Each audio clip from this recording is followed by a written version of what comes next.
Ngayon na lang ulit tayo nagbiyahe. Ngayon na lang ulit tayo dumaan dito sa C5.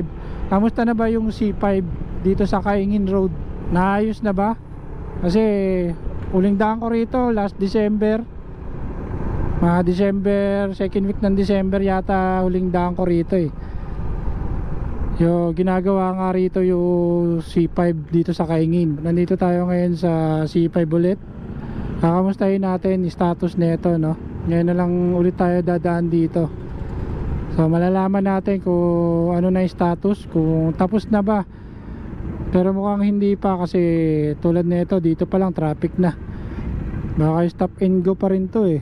Yung pinapagulat ng kabila. Dito naman sa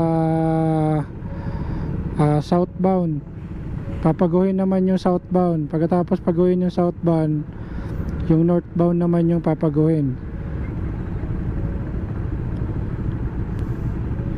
Mahirap mag counterflow dyan kasi sigurado yan meron yung nag-aabang na mga enforcer dyan. Grabe ah.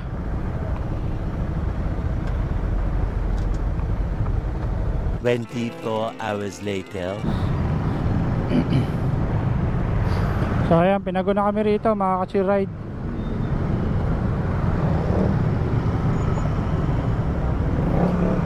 Nako, minuli pa rin sila kahit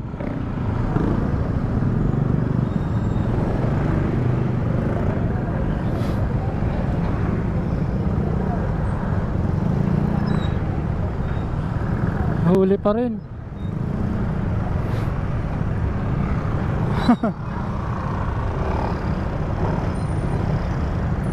So grabe, dilubyo pa rin pala rito. Mas malala pa pala rito ngayon. So hanggang dito na yung inaayos oh. Oh, kung makikita nyo talagang one way lang siya oh. So dito sementado na rin dito oh. So konti na lang to. Mga nasa 85% na ang natatapos dito sa Kaingin Road. So malapit-lapit na no. Mga 85% na rin yung mga nagagawa rito. Konting-konting tiis na lang, matatapos din tong C5 Kaingin na to.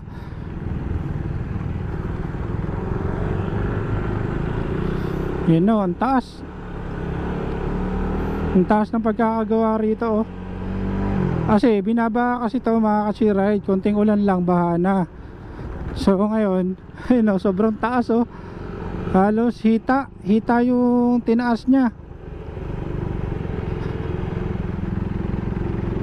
So kaya ano, hindi na talaga magbabaha dyan.